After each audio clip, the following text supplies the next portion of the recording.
Twine lets you save and invest with a partner without having to share a bank account.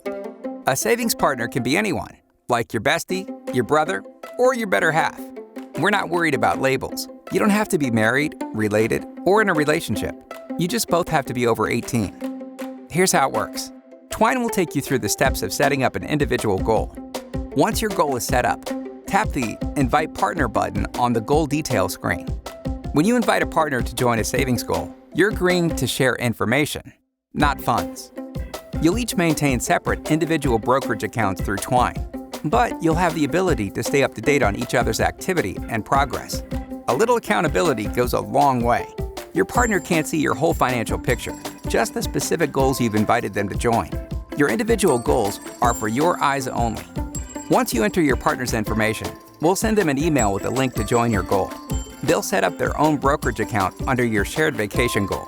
Now your goal details page will show both your account summary and your partner's.